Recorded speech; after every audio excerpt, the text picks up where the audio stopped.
Bonjour à tous et bienvenue dans Chez vous. Cette semaine, on a décidé de prolonger les vacances et de partir faire un tour du monde animalier. Vous l'aurez compris, on est à Port-Saint-Père, à Planète Sauvage. On a tout de suite rendez-vous avec Philippe, le directeur de ce parc animalier.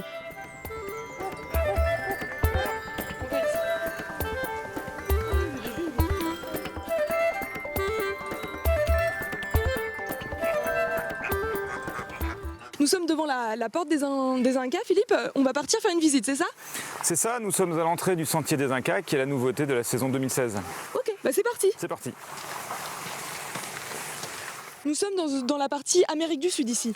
Exactement, le Sentier des Incas est totalement dédié à la faune d'Amérique du Sud, avec différents mammifères et oiseaux de cette zone-là. Là, on voit les flamants roses. Oui, les flamants roses, les coatis, les petits singes écureuils, les plus gros mammifères comme les tapirs, les perroquets, les lièvres de Patagonie, bref, une faune diversifiée d'Amérique du Sud. Et Planète Sauvage, en quelques chiffres. Alors, Planète Sauvage, c'est un grand parc animalier qui fait plus de 85 hectares, qui se différencie des parcs animaliers, on va dire, classiques, par le fait qu'on propose une véritable expérience animalière. On propose aux visiteurs de s'immiscer dans l'environnement de l'animal. C'est véritablement une incursion dans les différents enclos des animaux. Vous voyez ici, par exemple, on est en contact directement avec les singes. Là, ils vont passer au-dessus de notre tête. Mais quand on parcourt le safari, de la même façon, vous êtes dans votre véhicule ou dans un véhicule du parc, les animaux sont directement autour de votre véhicule, donc vous avez une proximité et une immersion dans des grands espaces, parce que nos animaux sont présentés dans des grandes plaines qui font entre 3 et 10 hectares pour la plus grande, donc c'est des grands groupes dans des grands espaces et une proximité pour nos visiteurs. C'est combien d'animaux, combien de personnes qui visitent le parc chaque année? Alors c'est environ 250 000 visiteurs qui viennent observer nos environ 1500 animaux sur le parc. Très bien. Et combien de personnes travaillent ici? Alors c'est variable en fonction de la saison, mais on est, on va dire, en moyenne sur l'année entre 70 et 80 personnes, avec un pic en été où il y a environ 150 personnes qui travaillent sur le parc. Ah là, regardez là. Ouais, faut faire. Voilà. Oh, mais ils sont vraiment prêts, quoi. Ah, c'est exactement ça, c'est la proximité.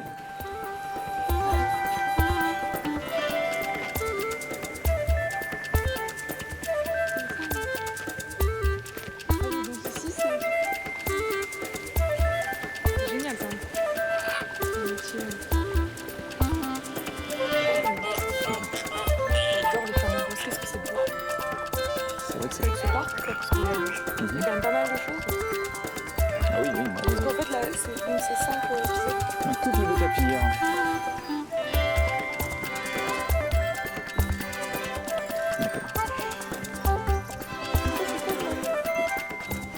Merci.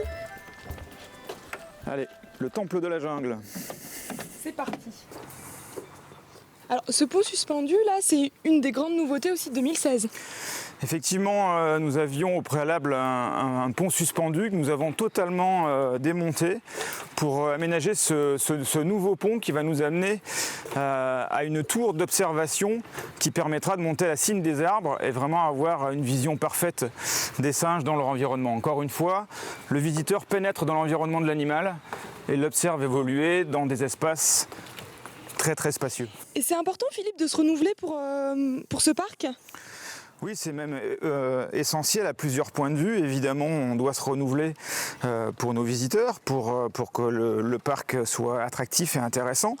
Mais nous avons également d'autres missions, et notamment des missions de conservation. Et donc, ce que nous appelons notre plan de collection, c'est-à-dire les espèces que nous présentons, évoluent au fur et à mesure des besoins environnementaux et des espèces qui sont plus intéressantes ou moins intéressantes à élever dans nos parcs zoologiques. C'est une façon de préserver les espèces aussi. C'est ça, notre mission c'est un peu un conservatoire du patrimoine génétique de certaines espèces. Il faut savoir que par exemple la Planète Sauvage, nous élevons des espèces qui sont menacées d'extinction, voire qui ont carrément disparu de leur milieu naturel, qui n'existent plus qu'en parc zoologique.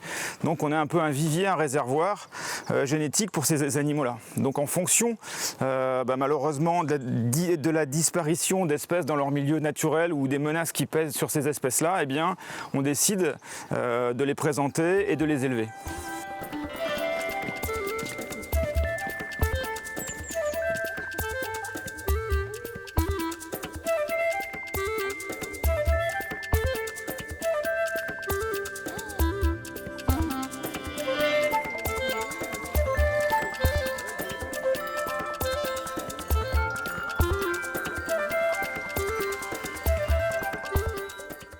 finit cette visite devant cet observatoire qui est encore en construction. Merci beaucoup Philippe pour la visite. Avec plaisir. Nous on va continuer à aller voir les animaux. Eh bien, bonne visite.